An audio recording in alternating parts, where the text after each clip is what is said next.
we don't respond to what happens. We respond to our perception of what happens. Number two, of all the possible interpretations, we choose the worst one. Now here's the learning. First time in your life that you felt hurt and angry, that when you perceived somebody didn't care about you or didn't respect you? Or has it happened before? So whether you're going to hell or you're on the way to heaven, it all happens up here, which is such a powerful teaching, because this is what we can work on. You can see yourself as the victim of the world and trying to change the world so that they won't hurt you anymore, or you can actually empower yourself. And that's what the healing is all about. And anybody listening, I just want to know, it doesn't matter what state of mind you're in, it doesn't matter what you're experiencing, it's human, it is transmutable, it is transformable, because that true self that you got disconnected from is still available to you. A quote, which I love, it's from one of my favorite teachers, and his name is A.H. Almas. And he says, your conflicts, all the difficult things, the problematic situations in your life are not chance or haphazard. They're actually yours. They're specifically yours, designed specifically for you by a part of you that loves you more than anything else. The part of you that loves you more than anything else has created roadblocks to lead you to yourself. You're not going to go in the right direction unless there's something pricking you in the side, telling you, look here, this way. That part of you loves you so much that it doesn't want you to lose the chance. It will go to extreme measures to wake you up. It will make you suffer greatly if you don't listen. What else can it do? That's its purpose. I found this to be true of physical illness and mental problems and everything. You got to see, what is the teaching here? So we can look at all these things as problems to get rid of, which is what the personality wants to do, or we can look at them as learning opportunities, which is what your true self wants to do. Now, two things. One is you talked about intention in life. So my wife and I had a holiday recently in Costa Rica. Partly it was a working holiday, but partly it was just a holiday. Traditionally, we've had terrible times during holidays. Partly because of my workaholism, and once I go into a holiday, I just collapse, and now my wife is dragging a corpse around. So this time, we actually went into a holiday with intention. This is nothing to do with psychedelics. Just to do that, we set an intention. What is our intention? And if we have an intention, I've learned from a couple of very wise teachers, what structures do we want to set up to support our intention? And how are we going to handle when there's kind of disagreement or conflict? We had a beautiful holiday because it was the first intentional holiday that we've had. So that intention in life in general is absolutely essential. Like every morning, what is my actual intention? This is something I do in my groups or when I teach. I ask people to tell me some recent episode when they're upset with somebody with their lives. Something that they're open to sharing. So it doesn't have to be anything sordid or thing, but just something, whether it's your spouse, partner, the bus driver, a friend. Okay, so what happened? There were a number of issues in my home, broken aspects of the home, things that were falling apart or needed to be fixed. Physically. Okay, yeah. Right. And I had hired someone to do these things while I was gone. Okay. And I came back and none of them were fixed. Okay. And your emotional reaction was? Anger. Rage. Anger, okay. Anything else besides anger? Frustration. I was disappointed. Disappointed is sadness. Well, disappointed is not so much an emotion as a state of mind. I'm asking what the emotions were. What's inside disappointment? Something didn't happen, I wanted it to happen. How do I feel? Isn't there sadness there? Yeah, sadness. So there's anger and sadness. Those are the emotions. Mm-hmm. So I'm going to ask you a silly question. What were you sad and angry about? What does that mean that they didn't fulfill their commitments? They didn't care about me. They didn't they didn't respect me. So they didn't care about you and didn't respect you. What kind of person doesn't get cared or respected? Someone who doesn't deserve to be cared for or respected. Exactly. Somebody unworthy, right? If there are other people here, which there usually are when I do this exercise, I would ask them, okay, we just listened to Tim tell us about this experience. Are there other reasons why this other person might not have done the work that has nothing to do with him or her not caring about him or not respecting him? So what other reasons might there be? 1,000,001. Name one. Yeah, he could be in the hospital. He could be in the hospital. What else? Partner carried one. Could have been in a car accident. Exactly. He had a flight delay and got caught on Puerto Rico during a hurricane. He's got ADHD. Yeah. He can't follow through. He's under stress and he couldn't. Okay, and any number of possibilities. Yeah. Now, of all the possibilities that you've just outlined, including that they don't care about you or respect you, which is the worst one? So let's notice something. I should say we, because we're all like this, we don't respond to what happens. We respond to our perception of what happens. Okay? That's what the Buddha said. It's with our minds we create the world. So that if you'd found out he had ADHD or he was stressed, or you might have been sad for him, but you would not have been angry and you would not have been sad.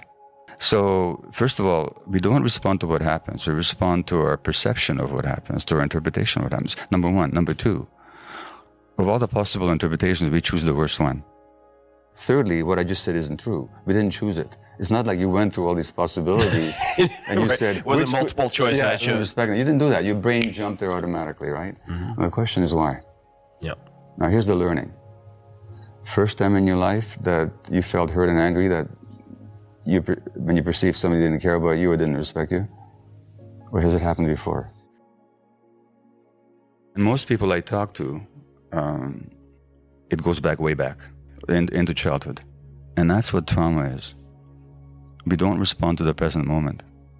We respond to the past. But along the lines of our discussion, it's a beautiful learning opportunity. Now you get to know. Now, what if you assumed for a moment that you're the most lovable, most worthy of care, most worthy of respect person in the history of the universe, and this guy doesn't do your home? What's your response? Any number of the other options, which does not trigger an intense negative emotional state. Yeah. So something in you, I would argue, still believes that you're not worthy of care and respect, and that's what gets triggered. So who's the one that doesn't care about you, and who's the one that doesn't think you're worthy of respect? No, it'd be me. It'd be you. No, that's a learning. No, it is. And this is exactly what you're talking about. You're saying how these difficult things, how these problems are always teaching opportunities. And that's the beauty of healing, is that when you reframe things and you actually see the source within ourselves, all of a sudden, that's liberating.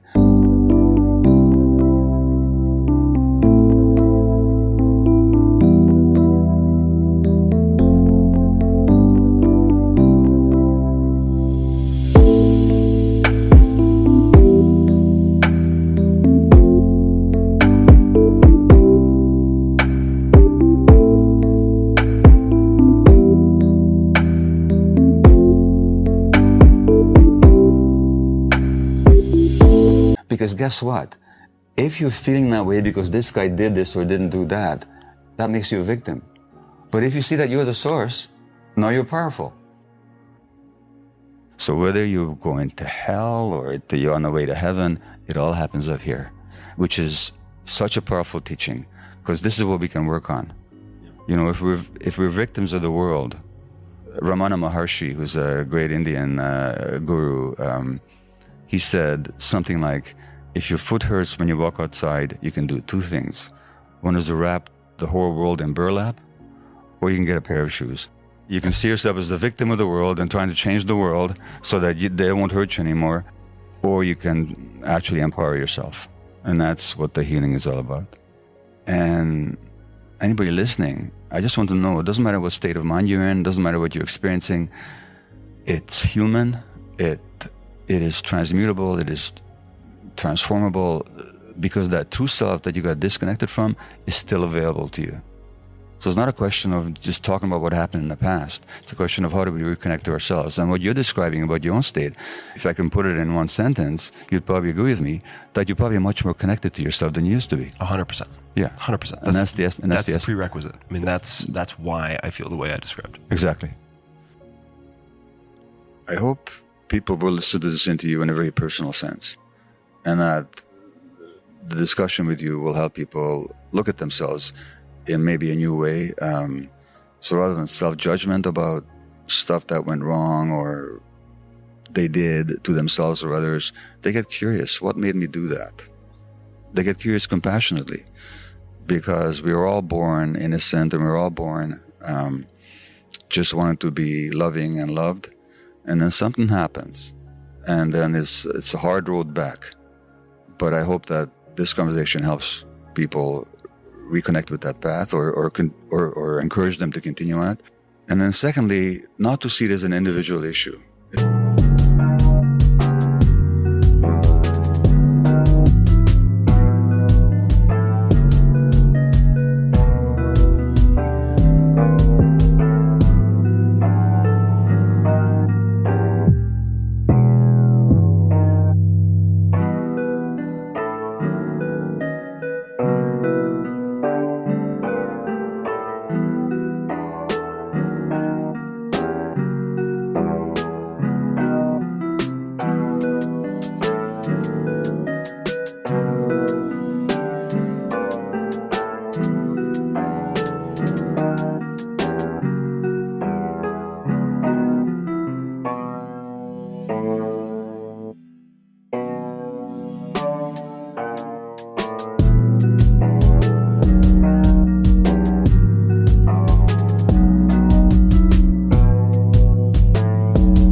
It's a social issue.